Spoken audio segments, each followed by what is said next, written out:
Pessoal, eu sou a Maísa do Molde Roupas e sou parceira aqui da Maximus Tecidos. E hoje eu vim falar sobre esse molde aqui. O molde ele já vem em tamanho real e ele vem também com margem de costura. Vocês vão ver que dentro do tamanho menor, que é o PP, tem uma linha pontilhada. Essa linha pontilhada é referente à margem de costura que eu coloco. Assim vocês vão saber as medidas que eu utilizei. Então, para over, normalmente eu coloco 0,8, 0,7. Para reta eu coloco 1 centímetro e para acabamentos, aí depende muito do tipo de acabamento que eu vou utilizar, se for bainha, se for um viés, se for alguma outra coisa, porque aí varia. Que nem bainha, eu posso ter bainha de 1 centímetro, de 2 centímetros, de 3 centímetros, de 2 viradas, de 1 virada, então isso tudo interfere, o tipo de acabamento. O que vale lembrar é que eu deixo marcadinho no molde para vocês saberem qual é o acabamento e quanto que eu utilizei de margem de costura neles. A peça piloto foi desenvolvida no tamanho P e depois eu fiz a grade do PP até o Extra G, que é o que eu costumo utilizar no meu dia a dia. Porém, não existe uma padronização de tabela de medidas. Então, nesse papel que vai o molde, também tem a tabela de medidas da peça pronta, ou seja, é o tamanho que a peça vai ficar depois que vocês costurarem ela. Para vocês também não perderem tempo pensando por onde eu vou começar a costurar, eu deixei a sequência operacional, ou seja, o passo a passo de como vocês têm que fazer essa peça. Se vocês quiserem considerar qualquer molde para uso próprio ou então fazer um sob medida, são 3 medidas principais que vocês sempre têm que considerar, que é quadril, busto e cintura. Essas são as medidas que vão basear vocês para comparar a tabela que eu deixei ali para vocês olharem e a tabela correspondente ao corpo de vocês, da cliente de vocês, ou comparar alguma outra tabela que vocês já utilizam. Então vamos lá, vamos falar agora da referência 313, que é um macaquinho com bolso lateral, com elástico na cintura e bem cavadinho. Então nesse caso a gente não colocaria manga, porque quando eu trabalho com alguma regata, eu já rebaixo essa cava para que ela não fique apertando embaixo do braço.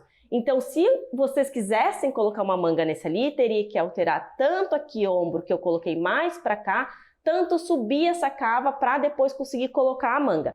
Ele foi desenvolvido no tecido plano, num crepe que é da Maximus Tecidos. Quando é um molde um pouquinho mais soltinho, muitas vezes vocês conseguem até utilizar esse mesmo molde na malha, que é uma dúvida muito comum que as pessoas têm. Então, esse molde ele é ajustadinho por um elástico na cintura, um pouquinho menor do que o tamanho da cintura. O molde é composto pela frente, pelas costas, pela frente short, pelo bolso, o forro do bolso e as costas também. A bainha dele, ela já tá marcadinha aqui para vocês conseguirem fazer e ficar dessa forma aqui.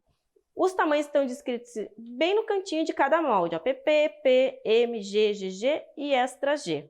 Dentro de cada molde tem essa linha aqui, que é o fio reto.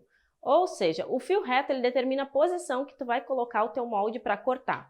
Ele tem que ser paralelo à borda do tecido, ou ourela, ou lateral, não sei como vocês chamam. E por que a gente sempre coloca nessa posição? Porque normalmente os tecidos encolhem no comprimento. Então, se por acaso vocês compraram, adquiriram um tecido que encolhe no comprimento, que é muito comum acontecer, e isso não se refere à qualidade, mas sim o tipo de fibra que ele tem, quando vocês posicionarem no fio reto, né, bem certinho como eu estou explicando aqui para vocês, se ele encolher, ele vai encolher só no comprimento e não na largura, porque se encolher na largura, é possível que essa peça já não sirva mais em você.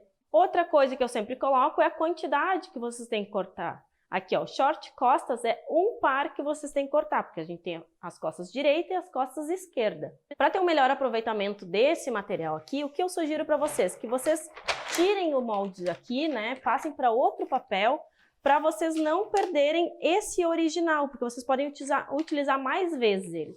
Então, como eu faço normalmente? Existem 2 formas assim mais tradicionais de fazer. Uma é a gente pegando esse molde aqui, colocando um papel manteiga em cima e copiando ele. E o outro é carretilhando, que é o quê? Colocar um papel embaixo, mais grossinho, e aí a gente carretilhar, passar. Por que eu gosto de fazer dessa segunda maneira? Porque eu consigo utilizar um papel mais grosso e eu consigo manter esse molde por mais tempo comigo. Vou mostrar para vocês. A primeira coisa que eu faço é colocar um EVA embaixo, ó. O EVA eu juntei 2 para ele ficar num tamanho que para mim é melhor. Aí eu coloco embaixo o papel que eu quero passar. Então, vou pegar esse aqui, eu quero passar para esse papel aqui, ó, ele é mais grossinho, ele não é transparente. Por quê? Porque esse aqui vai me durar mais. E aí, eu vou pegar aqui a frente, o short frente, e vou passar. A gente vai definir qual o tamanho que quer carretilhar, PP, P, M, G, GG e essa. Vou pegar aqui o P. O P, essa minha segunda linha aqui, essa segunda linha aqui.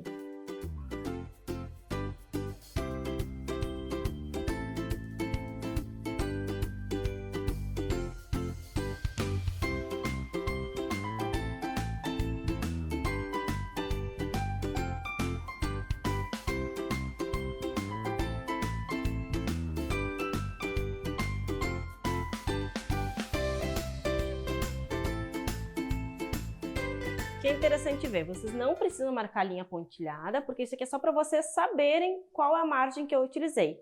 Quando é reto, vocês podem marcar o início e o final, e depois, quando vocês forem traçar no papel mesmo, vocês têm uma régua para se basear. Marcar sempre todos os piques essenciais para isso fechar tudo certinho e sempre marcar o fio. Vou guardar o meu papel original e vou utilizar esse aqui como sendo o meu final.